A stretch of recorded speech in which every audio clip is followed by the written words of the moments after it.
करते जहाँ चाहते हैं बुलडोजर चलवाते हैं, गरीबों का घर गिरवाते हैं। तो आम आदमी पार्टी इनके सारे कृत्यों की निंदा करती है, आम आदमी पार्टी इनका विरोध करती है। आप सबके माध्यम से मैं कहना चाहता हूँ, जिस प्रकार से भ्रष्टाचार फैला हुआ है, ना तो देश की इकोनॉमी इनसे ठीक होने वाली है, ना तो देश के अंदर इनसे रोजगार ठीक होने वाला है, ना तो युवाओं को यहाँ शिक्षा मिलने वाली है बच्चों को, ना यहाँ की स्वास्थ्य व्यवस्था ठीक होने।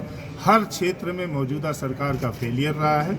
और ये सब काम जब नीचे से ऊपर तक के मंत्री, विधायक, अधिकारी संलिप्त होते हैं तो इस प्रकार का कार्य होना सुनिश्चित है और होता रहा है। अगर यही बैठे रहे तो ये होता रहेगा। तो मेरी जो हरियाणा की सम्मानित जनता है उससे ये अपील है कि इनको वोट के नाम से सत्ता से बाहर करना चाहिए, तभी जाके हिंदुस्तान और हरियाणा प्रदेश स्वच्छ छवि की राजनीति कर पाएगा। दिनेश जी, अभी जो भगत सिंह जी को जो आतंकवादी कहा गया, आज भी दुखद बात है कि 75 साल भी बाद भी भारत सरकार जो दस्तावेज भेजे उन्होंने, उनमें आज ये वर्ड है। क्यों नहीं अभी तक वर्ड हटाया, क्यों नहीं भगत सिंह को शहीद का दर्जा दिया गया? देखिए, भगत सिंह के कृत्यों की आसमान से भी ज़्यादा ऊंचाई की हम प्रशंसा करते हैं।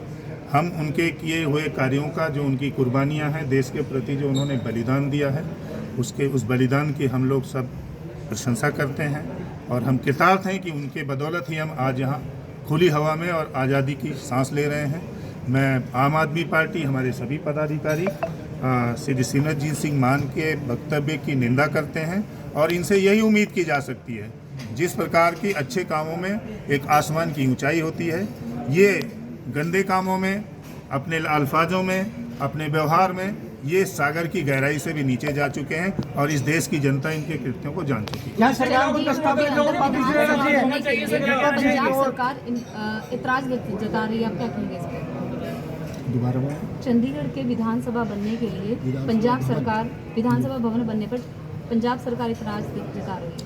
देखिए, जिस देश में बेरोजगारी पूरे देश में 34% से ऊपर की हो, युवा बेरोजगार घूम रहा हो, इस देश में करोड़ों लोग भूखे सो रहे हों, भूख से मर रहे हों, स्वास्थ्य की व्यवस्था अच्छी नहीं हो, शिक्षा की व्यवस्था अच्छी नहीं हो, वहाँ अभी विधानसभा की बात ना करके मूलभूत सुविधाओं की बात करना चाहिए।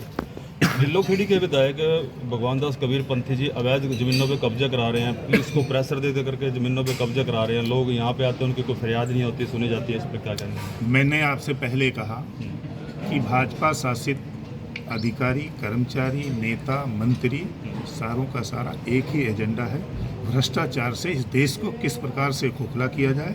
इनसे ना इकोनॉमी ठीक हो पा रही है, ना एम्प्लॉयमेंट ठीक हो पा रही है, ना इनसे महंगाई रुक रही है। आप देख सकते हैं कि हर क्षेत्र में जो यहाँ की सरकार है उसका फेलियर रहा है। हाँ, आज हम लोग भ्रष्टाचार के मुद्दे पे बातचीत करने के लिए बैठे हैं। डिटेल में हमारे भाई बलविंदर सिंह जी और लाडी संधू जी और राठी जी बताएंगे, आप इनसे पूरी डिटेल जान सकते हैं। ऐसे है कि जो पहले शुरू से ही मैं, ये तो आपको पता है कि मैं 7 साल से ही आवाज़ उठा रहा हूँ जो भ्रष्टाचार है। पहले जब डीटीपी के खिलाफ हमने भ्रष्टाचार की आवाज़ उठाई थी तो लोगों को शक था कि कहीं सही है कि गलत है। उन्होंने, सरकार ने मेरे को जेल के अंदर भी भेज दिया था जब मैंने विरोध करा था कॉलोनी जो किसी गरीब का मकान तोड़ने का, तो वो डीटीपी अंदर गया। जब ये कुणाल मदान ठेकेदार यहाँ टेंडर भरने के लिए आया था, उसी टाइम मैंने इनको लेटर लिखा था। मैंने पत्रकारों को भी बोला था कि ये एजेंसी क्वालीफाई ही नहीं करती है इस टेंडर के लिए, लेकिन ये इनका सभी अधिकारियों का फेवरेट इसलिए है कि सभी अधिकारी इसके नाम से टेंडर डालते हैं और इसको 10% देते हैं, 5-4% थोड़ी बहुत हेरा फेरी करके और कमा लेता है। मतलब कहने का मतलब है कि इनका ये पूरा दलाल है। ये जो ठेकेदार है, ठेकेदारी के नाम पे भी ये कलंक है। इन्होंने क्या करा, जब इसको टेंडर दिया था, पहले नंबर पे जो पहले एजेंसी काम कर रही थी इससे लगभग आधे रेटों में काम कर रही थी, लेकिन दोबारा जब अच्छी एजेंसियां आई उन्होंने रेट भरने चाहिए, लेकिन इन्होंने इसको ही क्वालीफाई करके इसको अपनी तरीके से टेंडर दे दिया 375 रुपये प्रति टन। अब खेल कहाँ चलता है, मैं जो खेल बताना चाहता हूँ, जब शहर के अंदर से जो गलियों गलियों से कूड़ा उठाते हैं वो हमारे शहर के टिप्पर उठाते हैं, और वो शहर के जो हमारे सरकारी कर्मचारी है वो उठा के उसको बाहर 32 सेक्टर में या 6 सेक्टर में फेंक देते हैं। लोगों को बदबू वहाँ से आती है, बहुत बुरे हालात होते हैं, वो वहाँ फेंक देते हैं। और उसके बाद जब उस साहबजादे के लिए वहाँ कूड़ा फेंक दिया जाता है, वहाँ से डंपर उनको उठा के ले जाते हैं जो कुणाल मैदान के हैं। वो इसलिए ले जाया जाता है कि कूड़े प्लांट पे जाके इसकी प्रोसेसिंग की जाएगी, इसकी खाद बनाई जाएगी, और खाद आगे जो है वो किसानों के लाभ में आएगी और शहर का भी भला होगा, बदबू भी ख़त्म होगी। और जो यहाँ पे एनजीटी ने वो कर रखा है कि जी हमारे पास यहाँ पर्यावरण शुद्ध होना चाहिए, उस पर भी वो लागू होता है। ये क्या करते हैं, वहाँ से जब लेके जाते हैं कूड़ा, इन्होंने भ्रष्टाचार कहाँ किया। अब एक डंपर में लगभग अगर 15 टन कूड़ा है तो लगभग 5 से 6 हज़ार रुपये का एक डंपर सरकार जो है कुणाल मैदान को देती है भी ये यहाँ से उठा के ले जाए, वहाँ जाके खाद बनाए। उन्होंने क्या करा, वहाँ जब ले जाते हैं उसका वेट करते हैं, वेट करने के बाद सरकार को बिल बना के भेज दिया जाता है, वहाँ कूड़ा इकट्ठा कर लिया जाता है। रात को वहाँ से मशीनें उस कूड़े को भरती हैं, उस कूड़े को वहाँ से ये चोरी से उठा के और खेतों में डालता था। अब इस एरिए में माइनिंग बंद है, माइनिंग बंद होने के कारण यहाँ क्या है कि लोग कूड़ा डलवा लेते हैं, मतलब सस्ते रेटों में। तो एक तो 6 हज़ार यहाँ से ले गया, 2.5 से 3 हज़ार रुपये किसानों से ले गया, 9 हज़ार रुपये हो गया। अगर इस तरह ये पर डे का जो इसका बिल बनता है नगर निगम से लगभग 1 लाख रुपए का बनता है जो इसका जाता है, और 50 हज़ार के आसपास ये किसानों से लेते हैं। अब ये 45-50 लाख रुपए का बिल्कुल खुला भ्रष्टाचार है। उसके बाद क्या है कि इन्होंने ज़बरदस्ती टेंडर दिया था। अब अगर घर घर से कूड़ा उठा लिया, मेहनत उसमें लगती है, टाइम भी उसमें लगता है, वो उठा के अगर 6 सेक्टर में डाल सकते हैं, एक को भरने के लिए सुबह अगर वो 6 बजे लगता है तो शाम को 4 बजे तक वहाँ पहुँच के 6 सेक्टर में डालता है। लेकिन 6 सेक्टर से आगे उसी भरे भराए को अगर डायरेक्ट प्लांट पे ले जाए तो मात्र आगे आपको पता, आप शहरवासी हैं, मात्र 5 मिनट का टाइम लगता है। बहुत ज़बरदस्त हाईवे बना हुआ है, तो वो 5 मिनट जहाँ यहाँ तक डाल सकता है 4 घंटे में, तो 5 मिनट आगे जाके डायरेक्ट क्यों नहीं डालता? वो इसलिए नहीं डालता कि इन्होंने घपला करने के लिए प्लान किया हुआ है। जब एक बात और मैं बताऊँ, जब ये मेरे पास सारी वीडियो थी, मैं 1 महीने से काम कर रहा था, इसलिए मैंने सारी वीडियो बनाई थी। मैंने वीडियो बनाई और वीडियो बनाने के बाद मैंने डीसी साहब को लिखा कि ये खेत में डाला गए कूड़े की फ़ोटो। फिर मैंने अगला लिखा कि ये प्लांट से लोड करते हुए डंपर की वीडियो, और ये वहाँ पे जाते हुए डंपर की वीडियो, और ये वहाँ खाली करते हुए डंपर की वीडियो। ये चीज़ें मैंने डीसी साहब को भी दे दी, कमिश्नर साहब को भी दे दी। और किस टाइम दे दी? जब मुझे पता लगा, मैं वहाँ जज साहब को मिलने के लिए डीसी ऑफिस में गया, लेकिन इनकी मीटिंग चल रही थी। मीटिंग चलने के कारण मैं नहीं मिल पा रहा, मैं इंतज़ार करता रहा। वहाँ डीसी साहब के साथ ये पूरे दोपहर जज साहब रहे। इन्होंने वहीं से मेरी वीडियो डीसी साहब ने देखने के बाद उस पर कोई मेरे को वापसी आंसर नहीं दिया, और उसके बाद मैंने डीसी साहब को फ़ोन किया, डीसी साहब ने फ़ोन नहीं उठाया। तो उसके बाद अगर डीसी साहब को मेरी वीडियो चली गई है, मेरा फ़ोन नहीं उठा रहे, और उसके बाद जज साहब को कूड़े के प्लांट पे जाने नहीं दिया, तो इसके लिए तो मैं सीधा डीसी साहब को ये कहता हूँ कि डीसी साहब, आप एडीसी रहे थे तो आपकी ईमानदारी की छवि थी।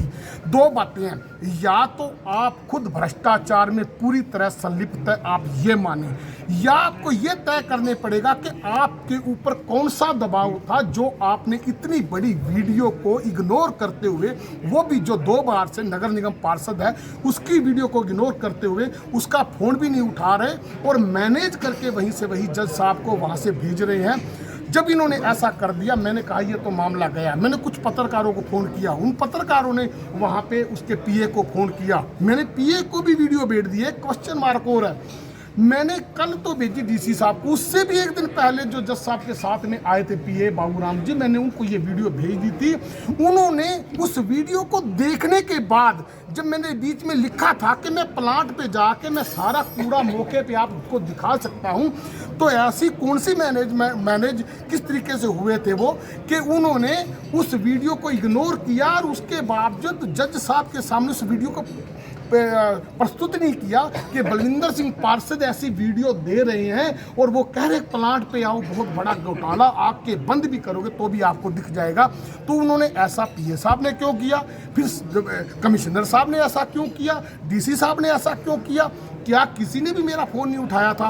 और उसमें वो उन्होंने चेक भी कर रखा है। तो मैं ये कहता हूँ, मेरे कहने का मतलब यह है कि डीसी साहब आप या तो खुद शामिल हैं, मुझे किसी का डर नहीं है, हम जनता के लिए हैं, जनता की आवाज़ उठाए हैं। भले ही मैं पहले बहुत नुकसान झेल चुका हूँ अधिकारियों के खिलाफ बोल के, लेकिन अब हमारी भी टीम बहुत बड़ी है। मैं सीधा आप पे आरोप लगा रहा हूँ कि अब आप सही हैं, तो आपने उस वीडियो को इग्नोर क्यों किया? अगर आपको फ़ोन आया तो किसका फ़ोन आया? विधायकों की आप सुनते नहीं, जो अधिकारी हैं इतने लापरवाह हैं, विधायकों की आप सुनते नहीं हो, मंत्रियों की आप सुनते नहीं हो, तो आप के ऊपर मुख्यमंत्री का ही दबाव होगा। जो मुख्यमंत्री से कम तो करनाल का डीसी किसी को समझता ही नहीं है, किसी वर्कर को नहीं समझता। तो मुख्यमंत्री ने आपको दबाव दिया था इसको दबाने के लिए, या आप खुद इसमें शामिल है? ये आप क्वेश्चन करना। और अगर आपको चाहिए तो मैं एक एक वीडियो ऐसे नहीं बनाई, वीडियो भेज दी। मैंने कहा ये लजाते हुए समझते हुए कन्फ्यूज ना हो। तो ये छोटा घोटाला नहीं है। जब मौके पर हम वहाँ पर गए, एक बार जब हम वहाँ मौके पे गए, मौके पे जाने के बाद हमने कुछ पत्रकारों को फ़ोन करा। मौके पे जब हम वहाँ पे गए, हमने 4 पॉइंट दिखाए। मैंने कहा जब सब आंखें बंद करो, नज़र आते हैं। अभी 6-7 पॉइंट और थे, खुला कूड़ा पड़ा था, यहाँ से उठा के डाल रखा। तो मैंने जज साहब को बोला, मैंने जज साहब आगे और भी है 7 पॉइंट। वो हंसने लगे, कहने लगे और बचा ही क्या है? क्या करेगी और आप क्या कहना चाहते हैं? मैं चाहता हूँ मुख्यमंत्री जी, आप बिना मतलब नाटक करें ईमानदार का। आप तो सबसे ज़्यादा भ्रष्टाचारी हो, ये करनाल की जनता आपको साबित कर चुकी है। आप आप वो तो जज की इंक्वायरी है, उसमें तो ये सारे सस्पेंड होंगे ही अगर सही इंक्वायरी हो गई तो। और इंक्वायरी तो होगी सही, क्योंकि जब मैंने लाइव कर रखा था उस टाइम उनके पीए ने भी साथ में माना कि बिल्कुल और कुछ दिखाने की जरूरत नहीं, तो अब इग्नोर कैसे कर सकते हैं? रही बात कार्रवाई की, सरकार क्या कार्रवाई करती है? डीसी साहब ने मेरी वीडियो को इग्नोर करा और कमिश्नर साहब ने मेरी वीडियो को इग्नोर करा, और इन्होंने इतना बड़ा भ्रष्टाचार किया। एक पत्रकार को पता लग गया, जनता को पता लग गया। तो कल से लेकर सरकार ने आज क्या कार्रवाई करी है, हम उसके ऊपर बोलने वाले हैं कि इनके ऊपर तुरंत आप कार्रवाई करो। अगर